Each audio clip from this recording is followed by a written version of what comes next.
dynamic perspective, and we'll just kind of use it maybe as a catalyst and see where it goes. Okay. But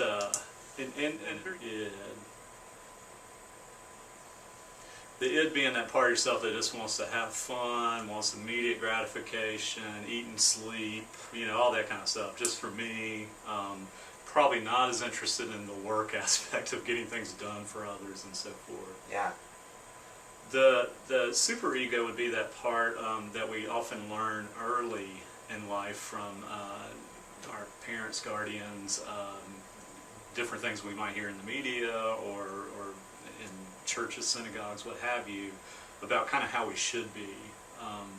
So it kind of develops that piece of yourself. So there's a little bit of the shoulds and must that we say to ourselves that can come from that, according to this theory. Okay. And then the ego is just kind of trying to balance all this, trying to balance that energy, impulsiveness of the id, and then also trying to balance some of the demands of the superego, so that we've got some balance. So again, according to this theory. Right. Okay. So what you're telling me, what I'm hearing, and I think this primarily comes from the fact of, hey, I want to do some stuff for myself. I want to enjoy myself, but I can't even allow myself to do that when I've got all these things to do. Even if it's a month out, I'm thinking, even when I'm with my friend, that I need to be doing work. Yeah. To me, that sounds like that would come from a pretty strong superego, if we were to look at it that way. And in fact, if I were to kind of draw that out and look at maybe an ego structure for you, it might be that looks pretty strong, and maybe you're... Yeah. Yeah. And to summarize again, I guess what I'm hearing is that you do have a tendency to see the superego, if you will, if we can use that analogy or that part of the theory as being either good or bad, and you see that, well, there can be aspects that are helpful for you in terms of making decisions and living by values, and there's other aspects that are very critical, even to the point of where you're having fun, it needs to be perfect. Yeah. Climbing a mountain, it needs to be perfect, or climbing rock, that kind of thing. Yeah, and it comes even back to schoolwork, which is, I'll bust out a good piece of work, I'll get an A on it, and, the teacher will underline something, like a misspelled word, and like, the A is 95 on your paper, right. And I felt like I had failed it. Yeah. So what you're saying is that, hey, even when I do really well on something, I'm still focused on that little piece that was wrong, or that misspelled word, or what have you. Absolutely, yeah. And that's what kind of stands out. I'm curious as to where, this might sound a little strange, but I'm curious to where you learned that as a child.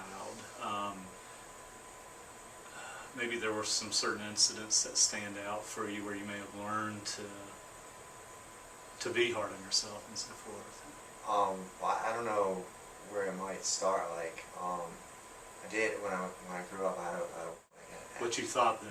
Yeah, not being third normal. grade. Like, normal is you're in the normal class and you're sitting and you're able to read the part of the book that the teacher wants you to read and not fumble through it. So right.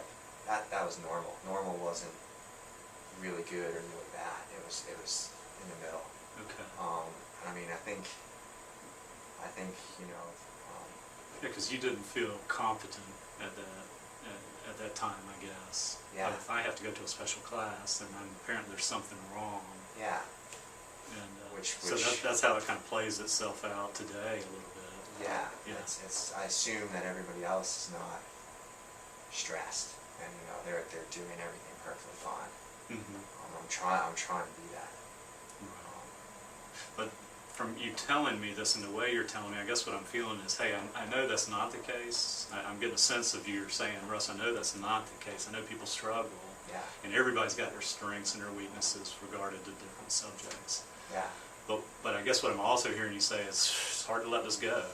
Well, I learned it early. It doesn't matter like that. That's pressure's still there. That's what you feel. Yeah. Yeah. And it sounds like you learned that pretty early on.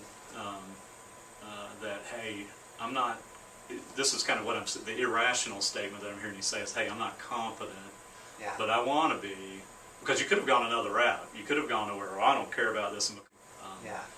But it sounds like, no, you really worked it to make sure that you kind of met standards, if you will. Yeah. But you were left with that kind of lingering thought of, hey, this don't really match up as well as some of these other folks. And Well, it's now that you brought that up, I can remember my parents never hit me, never disciplined me in that way. yeah, But it was always kind of shame, I guess. Okay. I'd break a window, and my dad wasn't mad that I broke. I mean, he's mad he broke the window, but I'd usually be like, make up some story or whatever. right, And he'd always do the I'm so disappointed in you kind of thing, Yeah. that I lied. yeah, And like kind of have that sad face and just like turns back on me and walk away, and that just like, it feels like I'm letting somebody down, and that's the same feeling I get. okay. We might be getting a little deeper with this then, and it seems like it's making some sense in terms of when we were looking kind of at ego structure Yeah. of the Freud, that superego, that piece of you that really is critical. That it's your own voice naturally, but you're hearing that. You may have learned some of that really early on. That disappointment, that you felt from your parents or your dad. Yeah.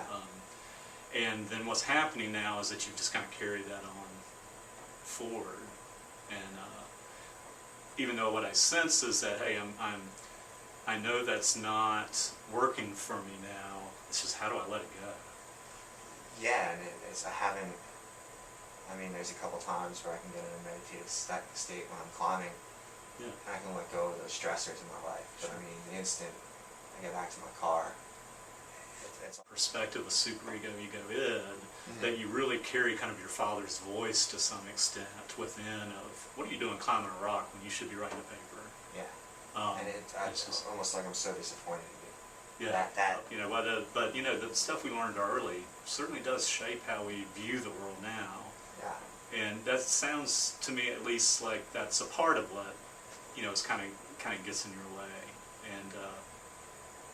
and then the trick now, it's not gonna be a trick, but the piece of it now is, wow, how do I begin to let it go? How do I begin to be a little easier on myself? And I'm curious about maybe what you've tried that's worked. You mentioned, hey, well, I can go climb and kind of, just be one and focused in the moment. I'm curious about what else helps. I mean, that's primarily what I've found to be helpful. Every once in a while, I can get like a couple. First of all, what we'll look at is, be aware that you probably internalized this voice early on, this disappointment and this fact that I've got to be doing something and accomplishing stuff or I'm not worthwhile. Yeah. Well, until today, like I've never put that, that I've always had this nagging voice in my head, but I've never actually traced where it came, and now that we've talked about my dad and how he disciplined me, like the voice has me. So you maybe you've got a new awareness, some insight into maybe where that comes from. Yeah. And dealing with it and making ground with it is kind of a whole different thing, and that would be definitely what we'd want to look at and work on more. Or what can you do to allow yourself just to be okay enjoying yourself, and maybe get into a place to where you can say, oh, there's that thought again, and letting it go. Oh, that's Yeah. right, there's that thought. I don't need that now. I'm a grown-up, I'm successful, I'm working on a master's. Yeah. I don't need that now. So maybe somehow working really gently with ourselves, of just kind of dismissing when it comes up. And almost, I'm using my hand because it'd be like that. Here comes, oh, there's that thought again. Yeah. Well, So- I guess my normal way of dealing with things is I was afraid of heights. So the way I got over it was I just confronted it and I sat at the top of the cliff. You've got a Several lot of strength. times. Yeah. But it's so. But Let's just use awareness Okay. and then some acceptance. Okay. Okay.